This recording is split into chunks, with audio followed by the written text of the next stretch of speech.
The spirit of innovation is deeply ingrained in America, and Google is helping Americans innovate in ways both big and small. The Department of Defense is working with Google to help secure America's digital defense systems, from establishing cloud-based zero-trust solutions to deploying the latest AI technology.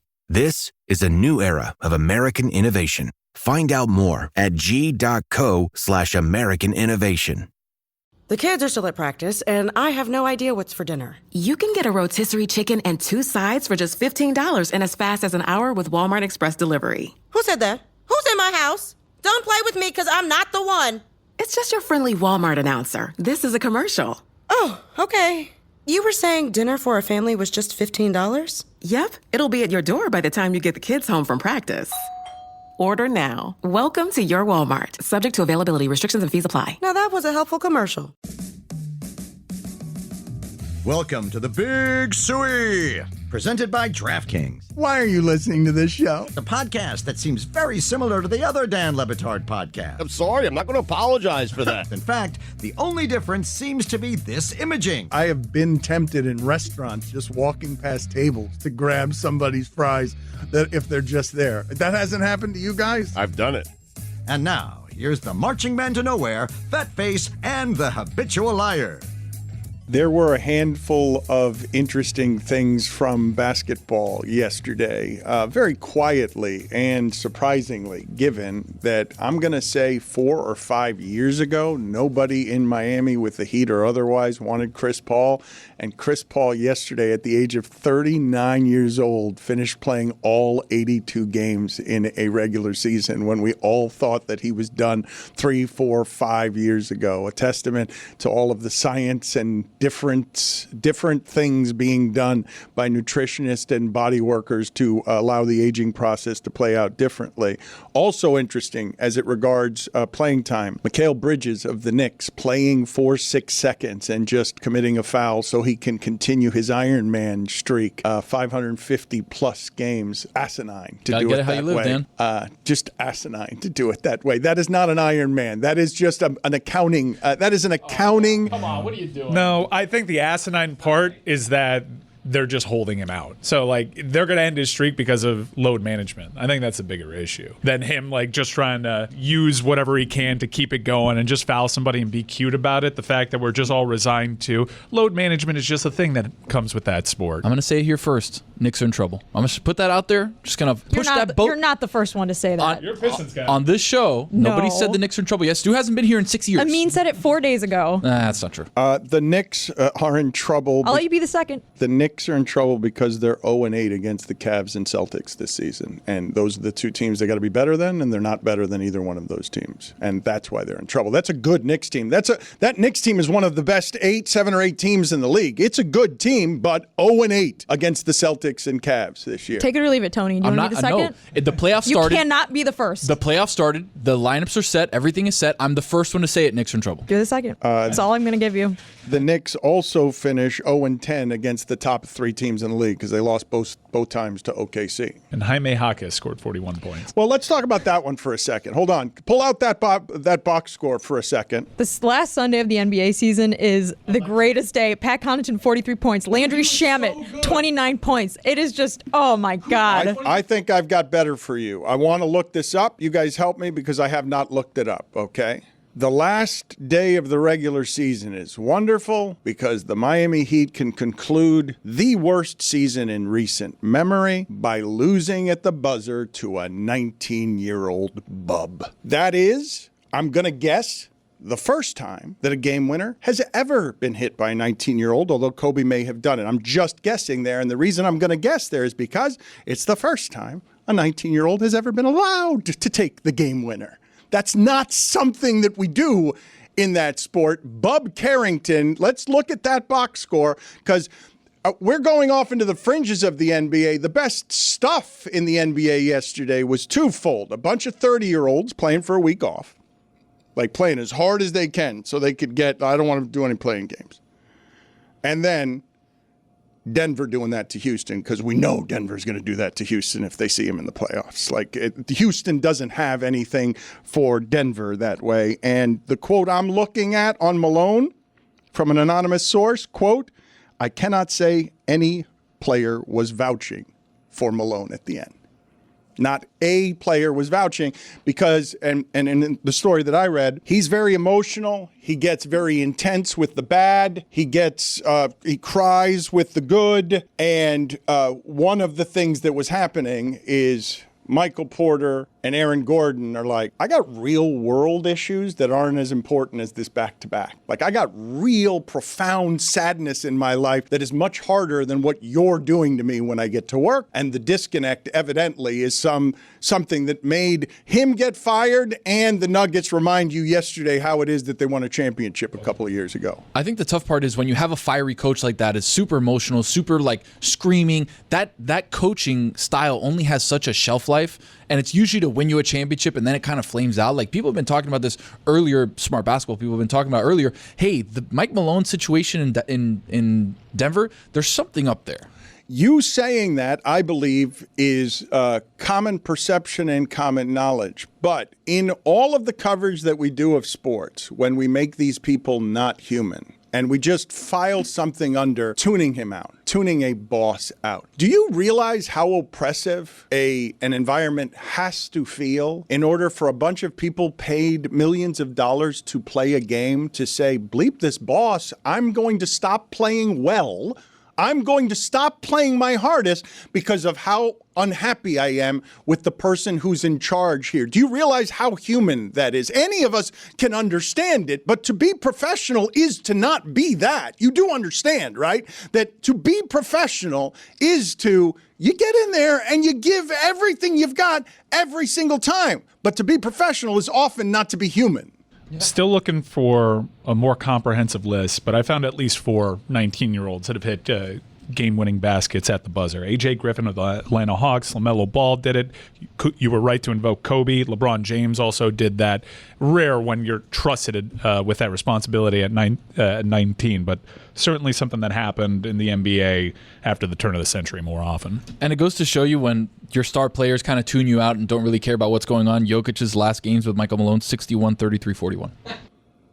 You mentioned Ball, and I wanted to ask you something that I saw in a YouTube ad the other day, but I didn't really recognize what it was. So help me, because I'm offering you information on something that I saw that I have partial information on. So it's a Lonzo Ball commercial, and they're talking about his big hands, and they say something about blue balls, and they say something about bust balls, and I didn't know what it was a commercial for. It was gone very quickly, and it was obviously a Lonzo Ball commercial for something that involved the word ball. Was it LaMelo or Lonzo? I thought it was Lonzo. I didn't think it was LaMelo. He's still getting work? I thought it was a Lonzo Ball commercial, and he's back, by the way. He's not his brother, obviously, but I just simply didn't know what it was for, and I didn't look it up, and I was confused after seeing it. But I did want to talk about that Clippers-Nuggets game, and I'm putting in front of all of you the idea that as the Mavs last year were a surprising team to have in the finals, them beating OKC and Luka getting there, established Luka as a better player than a lot of people knew he was, even though everybody knows that he's plenty good, because of how far he advanced in the playoffs and how surprising it was that he advanced in the playoffs. I saw all of you wince a little bit when I said that the Clippers would be the most surprising champion in NBA history after trading Paul George, if they are able to stay healthy enough to do damage in the postseason. But as the Warriors are now in the play-in, okay, and Draymond Green is saying, don't worry about them, that that we're not senior citizens, he says. We're high-level basketball players will be fine. No disrespect to senior citizens, which I love that he threw in at the end. Draymond learning. No disrespect to senior citizens, all of whom are on Inside the NBA, critiquing the games. The Warriors now have a much harder path because they've got to go through Memphis, they've got to go through the play-in, and then they're going to they're going to play top seeds. A fascinating series in the first round is Lakers-Minnesota. Like, that's just, I didn't know who the Lakers were going to get, but I was going to be interested in whoever it is that the Lakers got. But I want to talk about the Clippers because do you understand how rare it is to get to the postseason with a team that nobody's been talking about and to be like, oh, they're good enough. That team is absolutely good enough. Like, that's exactly the team that takes out an OKC where it's like, oh, they got all the 30-year-olds and they got a post presence who's going to, it's just crazy to watch what it is they're getting from their center, Zubac, alongside Harden and Kawhi Leonard. Kawhi Leonard, by the way, give me a stat of the day here. I've got a good stat of the day for you guys, as we have obsessed around here about Jimmy Butler. Start of the day, start of the day. It is your start of the day. Start of the day, start of the day. It is your start of the day. Start of the day, start of the day. It is your start of the day. Start of the day, start of the day. It is the start of the day.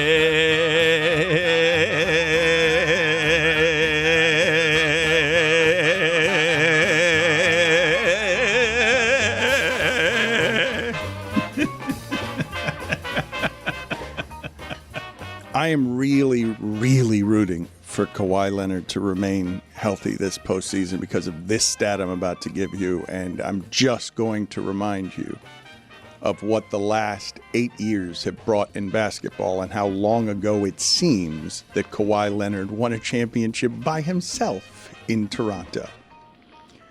Jimmy Butler has not beaten Kawhi Leonard, and this is a bit of a trick here, because obviously load management makes it so that Kawhi Leonard misses a lot of games. But Jimmy Butler has not beaten Kawhi Leonard in a regular season game since 2016.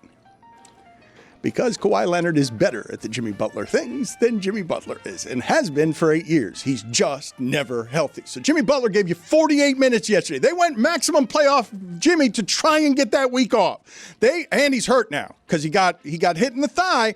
They put everything into, we're going to beat the Clippers at home and avoid this hard road because we need to get a week off. We're going to go Jimmy Butler all 48 minutes. Jimmy Butler, please play like Jimmy Butler does in the playoffs. And he did, and they lost at home anyway. The issue is, too, like, Jimmy now being hurt with a contusion in the thigh after colliding with Kawhi midair. You got Steph, whose thumb is hurt, right? Had a lot of turnovers. Again, had 18 points in the fourth quarter. Looked incredible. Draymond is Draymond. He had that neck. I don't know if you saw that play, Dan, where he kind of went in for a steal or something and then got hit in the neck, had a stinger or something. So, like, they're banged up as it is, and they already don't have a good track record in the play-in as that goes. So it's like there's a lot of things happening right now where they could get bounced possibly. Age is super interesting this time of year, and the perspective I have from Miami, where I'm watching for 13 games of press the gas on a 35-year-old. Oh, they never lose, they never lose, they never lose. To, oh, lose 3 out of the last 5, try as hard as they can at the end, and not as good enough, not good enough to beat the Clippers because the Clippers can beat anybody.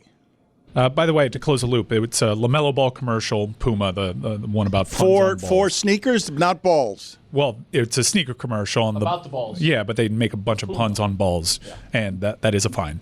So the Miami Heat, it was pointed out to me by a hater friend of mine. We're one season away, the Miami Heat flirting with the play-in again. For that stretch, the Miami Heat playing the Chicago Bulls in the play-in tournament and not fully punching their ticket to the playoffs without having to play more games for the same amount of time that they had the big 3 in town. Oh, damn. 4 years, like, they went 1 seed, playing. One more season of this, and it's as long as LeBron James and Chris Bosh and Dwayne Wade were all teamed together down here chasing championships. Mike, I feel like I'm going to lock you in here for a second, okay? Now go back to a couple of seasons ago when we said, hey, there's a percentage chance that all of a sudden there could be somebody very interesting in town if you tank the play-in game. The Heat need to tank the play-in game. There's a 2% chance for Cooper Flag. 2% chance. Oh, I thought we were talking about Wemby again, because I was going to say Mike doesn't like Wemby. So They should have tanked for him. Thank you. Yeah, no, they should tank again because this is a nowhere team going nowhere. 2% chance. I would prefer them lose. So that's where I'm at, because it's not even like before where you had proof of concept at least that they can go on a crazy run from the play-in to the NBA Finals. Like, I think we all know this team is toast, so I'd rather them just lose and bow out gracefully. But people are pretty tired of you speaking for the Heat fan base when you haven't watched most of their games this year and you don't actually care about what happens with the team because of all the things you've been saying for 4 years, Understood. which is they're not good enough. But people... Understood. I'm also tired of their bullshit. The people and the team. What are we doing here? Masters Monday. This is ridiculous. By the way, if you won the Masters and Tiger wasn't in the field, you didn't win the Masters. Put it on the poll at Batard Show. If you won the Masters and Tiger wasn't in the field, did you win the Masters? In my personal record. Stugotz. I like this character. I want you to keep working on this character. Stugotz as golf analyst. I don't know how much more. I'm going to reach out to Scott Van Pelt, see if he wants to come on with us. Tony Reali is going to be on with us in a second because I do want to talk more about the celebration of sport, which is not something that we get to do all that often, it feels like, around the athlete giving you the emotional vulnerability of, I was hugely nervous, I conquered doubt. You know, while watching this, that this feels good to me for reasons that can be identified by what is the customer-athlete relationship, the following of an athlete around. You know the story that's walking down at the end with that camera in his face, and you're reading the story. He's not saying anything. Rory McIlroy is walking, and the visuals are so striking because it's not merely the emotion you see on his face, it's the entirety of the story. Like, you could watch this, watching something for the very first time and not knowing anything about golf, and you can see what a majestic moment that is for a human being who is filled with such gratitude that it can't be kept inside. It leaks out of his eyes. And it leaks out of his eyes, not in the way that normally does with a producer on the morning show getting fed up, and that's the way the emotion leaks out. That is pure, undistilled joy and relief. And it's not just his face and the emotions that are telling you that. You have more access as a sports fan to the average viewer than the average viewer because you know what this story is. You know what he was carrying and what the relief of that is as he's walking, and anyone can identify with the superhuman people being human. And for it to line up somehow, the stars were aligned, for this to be a part of Jim Nance's 11-year farewell tour. You know that after they delivered that broadcast, oh yeah, Jim Nance addressed he looked the same team. way. No, he looked the same way. Oh yeah, he walked into the the post broadcast cocktail hour reception for producers, directors, technicians alike. Walked in the very same way and told that group of people, "We just reported the news." You know, he pointed to somebody and said, "Get me an Arnold Palmer. And let's put some lighter fluid in there." Like, let's and just whispered his every conversation of how great it was this, how great am I? Yes. And you're great at all those things. You are as great as you think, Jim. And I know you don't lack for confidence. Do you think he maybe loosened the tie? Just a little bit. I believe that Jim Nance over the last 10 years has slowly, by very small fractions, loosened the tie, giving way to, I'm going to be looser in retirement while I retire for 11 years. Hey, it's Roy, and at the ripe old age of 40, I'm gearing up to learn how to play hockey. I emphasize ripe old age of 40 because I'm not as young as I used to be. I'm tired all the time. I haven't been working out as much. So I'm going to need to build muscle and have the energy to accomplish this goal. What's going to help is this drink that I've been enjoying lately called Huel. It tastes great and has been helping me while exercising. You'll enjoy it too. New customers visit Huel.com/Dan today and use my code DAN to get 15% off your first order plus a free gift. The Huel Black Edition Ready to Drink is high in protein with 35 grams, it's low in sugar, and it has 27 vitamins and minerals to help build the rest of your body. It's better and cheaper than any cup of coffee. Don't feel like cooking? Grab a bottle of Huel. It tastes great, so you'll definitely love it. Be a new customer today and visit Huel.com/Dan. Use code DAN and you'll get 15% off your first order plus a free gift.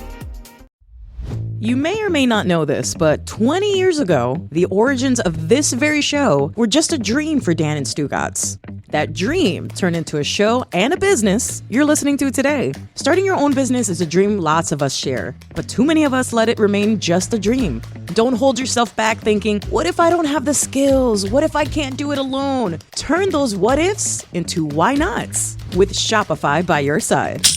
Shopify powers millions of businesses worldwide, including 10% of all U.S. e-commerce. Whether you're Mattel or you're just getting started, Shopify's got your back. Not a web designer? No problem. Shopify has beautiful, ready-to-go templates. Need help with the details? Their AI tools can enhance product images, write descriptions, and even generate discount codes. Worried about finding customers?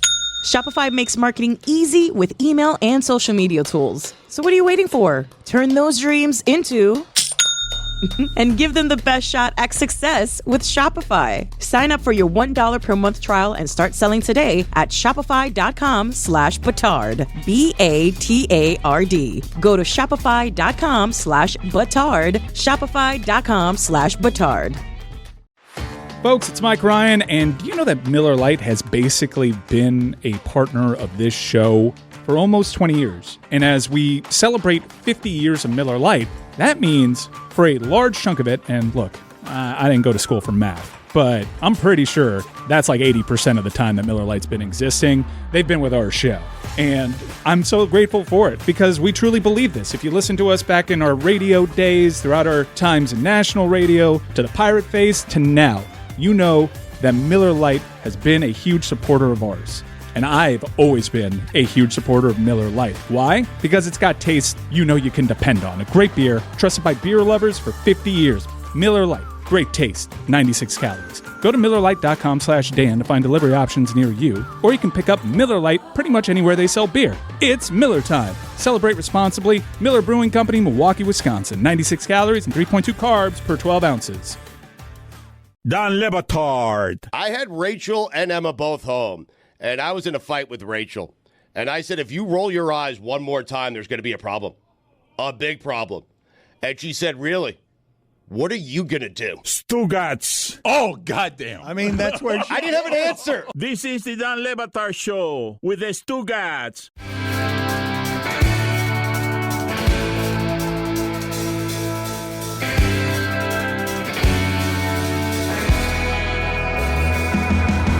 I thought of Tony Reali yesterday while watching Rory because he was emotionally available. And I believe that Tony Reali in the media is one of the rare people who's perpetually emotionally available. The people who watch Around the Horn have this connection with him over many years. He's proud of being emotionally available. I'm a little bit ashamed of how emotionally available he is. I'm like, be less emotionally available, Tony. And I say that as somebody who's weeping. Yeah, I mean, I have a child screaming in the background, very emotionally available at the moment, Antonella. So you sent me a note and you said, Rory's crying, and it made me think of you.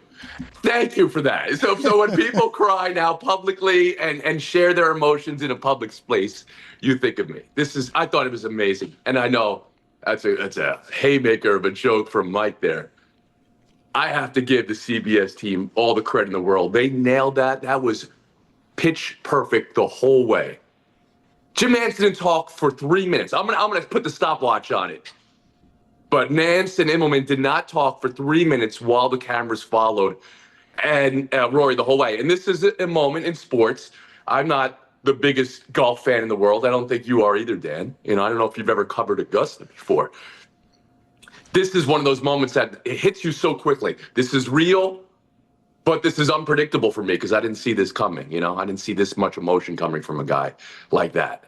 And I loved it. I loved every second of it. Every second of it.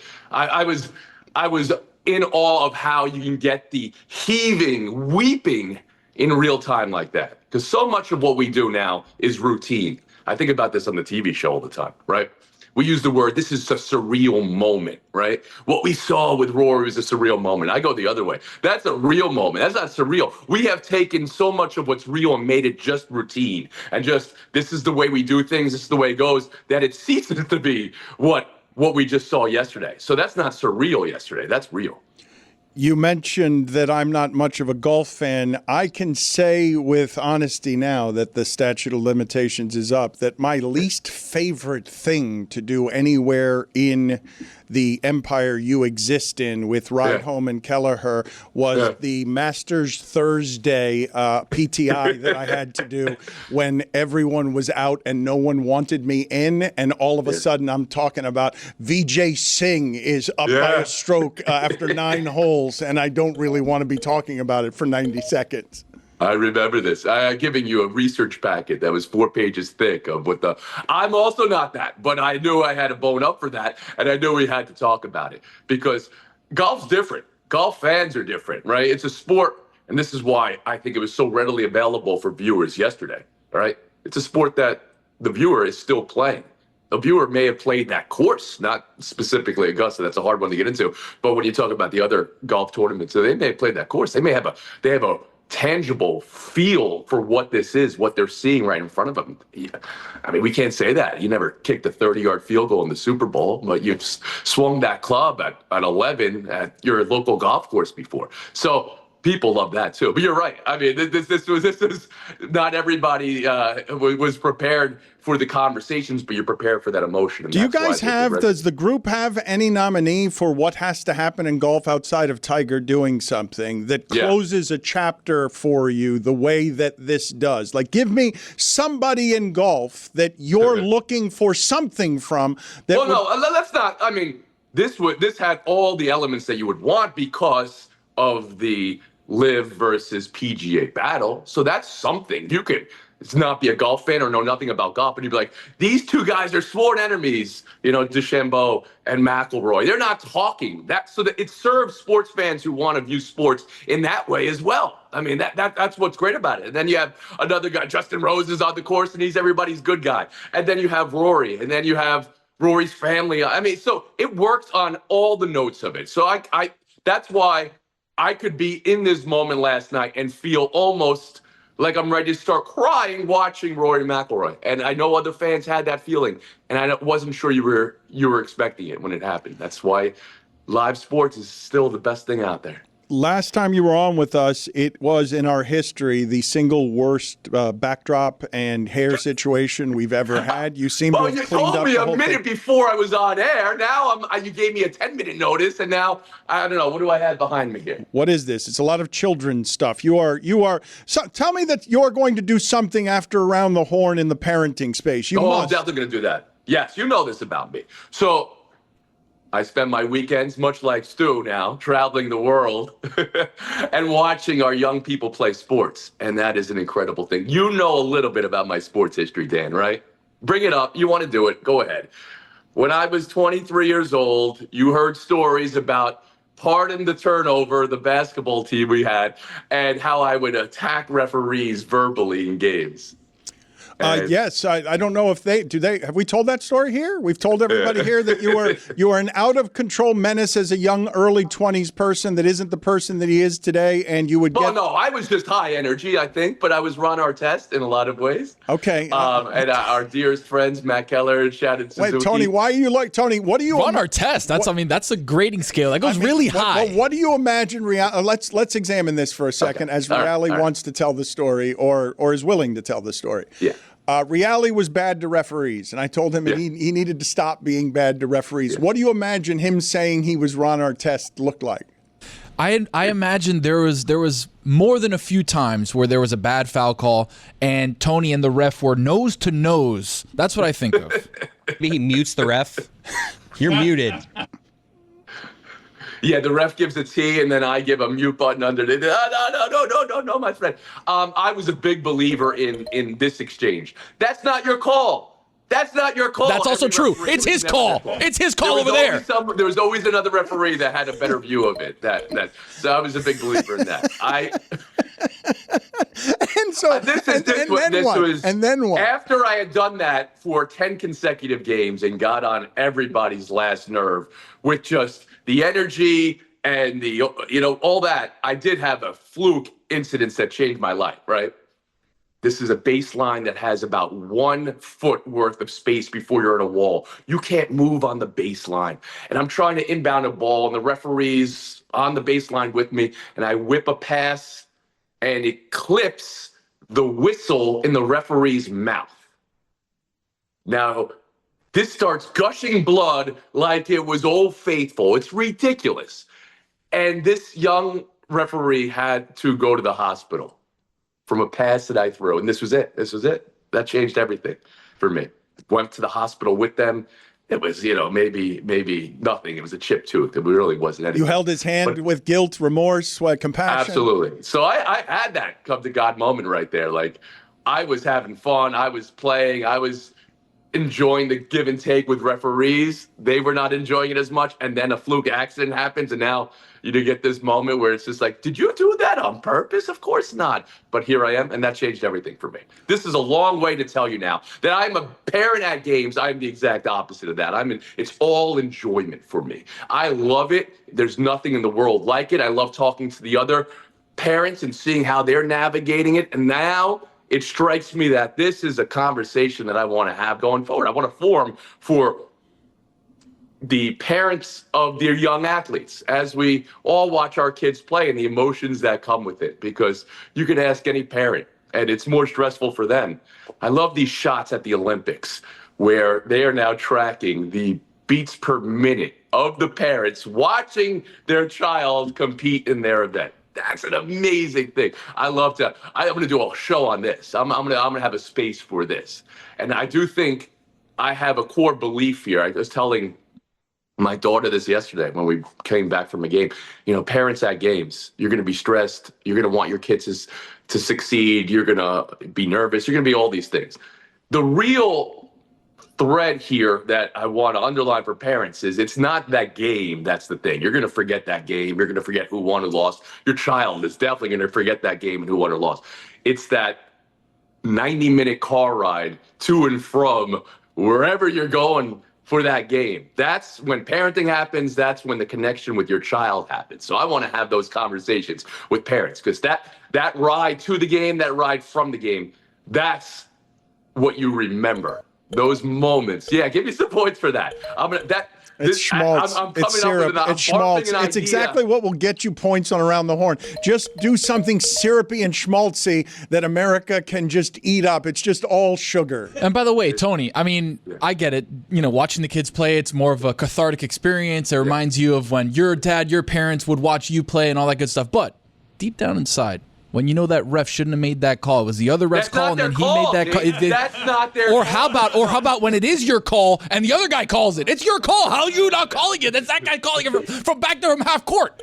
I record these games for on my phone, and I send them to the other parents who aren't there. That's my focus. I want to make sure those parents feel the love of the game of their child playing. So that's where my focus is. But my daughter has a nickname on the team. She's the Honey Badger. Just stop. The Honey. No, it's not the Honey Badger. I'm telling him to stop. It's that every time you say that something that is These are great points. that is sweet, he gives you points for it, and it feels like pandering. Oh my gosh, he's filming the games for his... I have 380,000 photos on my phone right now. I think you send the videos to the parents that can't make it. No fewer than 90,000 favorites, because you really got to pare that down. And then I have no fewer than 70,000 videos on my phone, and I send them to the parents that aren't there, or we long story short, I think there needs to be a more open forum or a TV show where parents learn how to parent and talk about, I'm not teaching them how to parent, but we talk about how to live life with our young athletes and to the best of all of our abilities, because there will be those dark angels on your head when you want to yell at a referee that it's not their call. Give me a number of titles or ideas that you have in a Google Doc somewhere, because you've finally. I'm doing this now. I'm thinking about. There's 14 show ideas for sure. The first 10 you can just throw out. I get that. But how about children? How about children books ideas? You know this about me too. See, this is not an interview at this point. It's just like I have a series that I want to make that's called Tony Bologna Macaroni. My hair is literally macaroni. It's fusilli. But it's about navigating all the ways of life. It's these stories that have happened in my life. the girl that won the New York City Marathon. I'm going out to brunch with Ride Home, one of his famous brunches. And at this moment, it's the weekend of the New York City Marathon. And they're blocking the road, and I can't get to this famed brunch with our friend. And I have to hop over the fence, or the little gate they have. And while I'm doing this, Dan, I pull my hamstring. I mean, this is an absurd thing. This is a reality thing. And who comes out and helps me in that moment but my daughter? And then she winds up crossing the finish line before everything else. I just gave you the whole story. Maybe I should have held on to that. Yeah, you should have held. No, you can't give him points for giving away his children's points books. for anything. Look, I love the idea. Learn from the best. Of writing to children. I'm gonna be doing that too. So maybe parent, but you know, this is.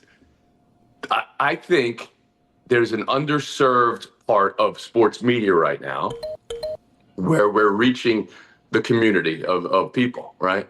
And I think there's more places to do that now. On your own website, on your own podcast, on your own YouTube.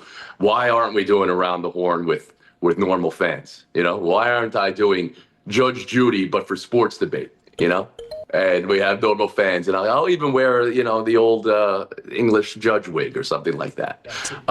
We're having those. I like the emotion of those videos that are on TikTok and YouTube just as much as I like the TV shows that I watch. You know, so I might dabble in that space too, but it would be, you know, pointed at the community that we have of sports fans and the people who want to just live in that sports emotion moment for as long as possible. I mean, what are we doing here? Masters Sunday, talking about guys book hiring Around the Horn. Reali, Rory, talk more about it. Go. Big voice. I was a big voice. I love big voice. Stugotz, because Stu. He wants you to talk more, Rory. That's the story of the day. Yeah. That's the people. Story of the day is Rory. Or this show you're pitching. You got to roll for me. 80-20 my way. I'd have to work on that one. That's good. Yeah. You know, I've been accused by one of our friends here of emotional terrorism, right? You guys ever watch this show, Relative Race? No. No. Okay. It may be on BYU TV. It's about these people who are finding their family for the first time. They have gone through adoption or foster homes, and they have met. It is literally, we can make you cry in 15 seconds. I'm not doing that, Chris. Don't accuse me of that. I go to this, and in this show, have you ever watched Love on the Spectrum? Yes. Yes, you have, Dan. All right. What are you guys doing with your time if you're not watching these shows? Oh, my goodness.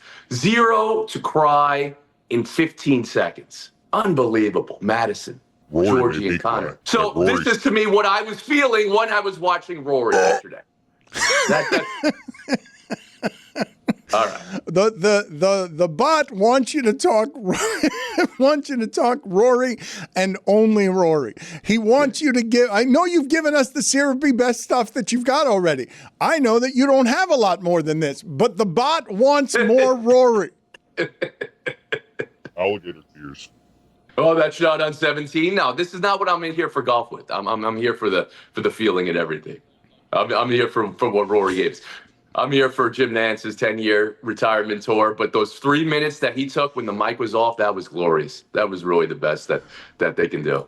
Chris, he doesn't have any more Rory is the problem. Like he gave us the goods. He gave you. Look, alligator tears. I am familiar. This is one of the things that I don't think people understand about television. The confinement of television make it so that I believe that Tony Reali has spent about 23 years in front of you, and you actually haven't seen the range that he has because his role on that show, and you may have seen it outside of that show and some inside of that show, but the role he has on that show is to set everyone else up. Like it's the whole job, and there's a skill to being a point guard that isn't shooting the ball. And so he is getting in very small spaces, but I would say based on this Rory conversation, he didn't have more.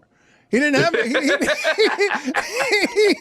It was good. It was good that he was in the space where, go ahead, Plashke, you write the poems about what Rory was yesterday. I'll listen to you now. Dan, I'll give you something on Sunday at the Masters. You know when they're cutting in the final round to Xander Schauffele on a long putt, that's going in.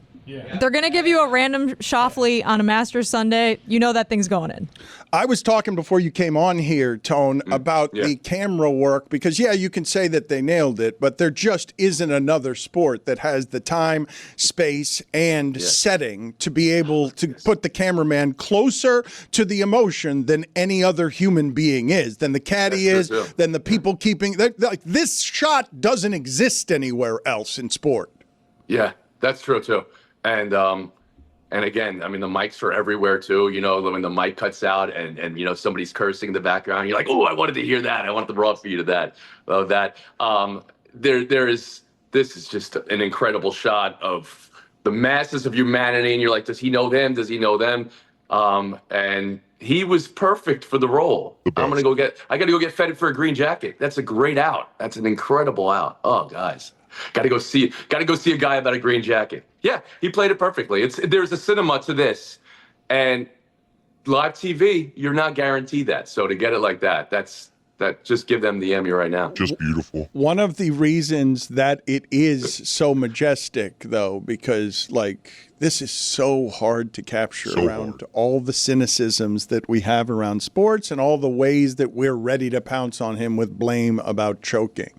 The idea that you could be close enough to see the humanity in his relief, because it's joy, but it's also relief. It's like what that man is doing when he says this is the greatest moment of my golf life is you're seeing in that moment a person who is as happy as he can be and as grateful as he can be, and you're capturing the intimacy of that up his nostrils. Right. So where else do you get to do that? Where else do you see somebody's greatest moment captured on video? I mean, that's for me. Again, that got me to the point of tears. And I know you guys are jaded, or you've covered enough sporting events. Golf is still fresh enough for me. I don't like it in that way. That this was just took me over. It just took me over. Is your wife tired of your crying? I mean, she's very aware of it. I had a moment where Francesca was born, and I started crying a little bit early because I thought it was her first cry, and it was one of the suction vacuums that may have been used in the process here. Below, yeah. So, that was a little bit much when you're crying over the noises that the doctors are tools. Yeah, that doesn't deserve that one. So that one's a little bit too much. But she knew what I was in from the start. I mean, she knew from the start that this is what she was getting. She doesn't do that. She goes the opposite way. She's the strongest person in the world. So that's why that works. Tony, I'm a new dad. My daughter was born January 1st, and I find myself crying. Thank you. I find myself crying a lot more than usual. I've only cried like 3 times in my life, and I've cried like 14 times a month. Is there any new advice you can give a dad? 3 months, she's starting to turn over now. The problem is she can't turn back. Right now she gets on her stomach. She can't go the opposite way. Any advice for a new dad? Yeah, lean into all of it. Embrace that. Embrace the crying. I mean, Mike and I have been through this too. We were talking as our kids were born in near proximity to each other. The sheer number of times you get hit in the balls, I mean, that's going to make you cry too. You gotta walk into that. The number of times your kid will actually hurt you. I was sending Mike photos from my vacation last month. And there's a photo of me actually getting injured on camera. And just know that's what parenting is. It's being able to smile through the tears of pain that you're going to have. I believe I've seen a couple videos from you where I believe you're intentionally making the T-ball baseball hit you somewhere near the crotch. That happened 10 times already, so I'm going to do it one more time on camera. Yeah. The other thing is you're going to chase your kids' laughter. Oh, absolutely. You're going to inflict pain on yourself just so they cry. When you coming down here? It's going to have to be after this next spring break. So there's 3 spring breaks. I had no idea. One child was off for a week. Another child was off for a week. It's going to have to be maybe in 2 or 3 more weeks, maybe into May. I keep on getting pushed back. I want to go there, and I want to hit the ground running, make some music with Jeremy. I want to. No one's before ever you guys were making your operas, Dan. You'll remember this. So we had Perez Prado as your highly questionable theme song, right? Which we couldn't use because we weren't going to clear Perez Prado, and then we made what Highly Questionable had afterwards, which was our knockoff. But that was one of the first original parodies of a song that the Batard family was writing, and I was involved in that. That's what I want to do. I want to go to you guys and make music. Well, hurry up. Get down here. Good seeing you, friend. Always good seeing you. Thanks for calling me and thinking me whenever anybody cries. I'm there. Thank you, sir. Nice seeing you. Hey, it's Roy, and at the ripe old age of 40, I'm gearing up to learn how to play hockey. I emphasize ripe old age of 40 because I'm not as young as I used to be. I'm tired all the time. I haven't been working out as much. So I'm going to need to build muscle and have the energy to accomplish this goal. What's going to help is this drink that I've been enjoying lately called Huel. It tastes great and has been helping me while exercising. You'll enjoy it too. New customers visit Huel.com/Dan today and use my code DAN to get 15% off your first order plus a free gift. The Huel Black Edition Ready to Drink is high in protein with 35 grams, it's low in sugar, and it has 27 vitamins and minerals to help build the rest of your body. It's better and cheaper than any cup of coffee. Don't feel like cooking? Grab a bottle of Huel. It tastes great, so you'll definitely love it. Be a new customer today and visit Huel.com/Dan. Use code DAN and you'll get 15% off your first order plus a free gift. Folks, it's Mike Ryan, and do you know that Miller Lite has basically been a partner of this show for almost 20 years? And as we celebrate 50 years of Miller Lite, that means for a large chunk of it, and look, I didn't go to school for math, but I'm pretty sure that's like 80% of the time that Miller Lite's been existing, they've been with our show. And I'm so grateful for it because we truly believe this. If you listen to us back in our radio days, throughout our times in national radio, to the pirate phase, to now, you know that Miller Lite has been a huge supporter of ours. And I've always been a huge supporter of Miller Lite. Why? Because it's got taste you know you can depend on. A great beer, trusted by beer lovers for 50 years. Miller Lite. Great taste, 96 calories. Go to MillerLite.com/Dan to find delivery options near you, or you can pick up Miller Lite pretty much anywhere they sell beer. It's Miller time. Celebrate responsibly. Miller Brewing Company, Milwaukee, Wisconsin. 96 calories and 3.2 carbs per 12 ounces.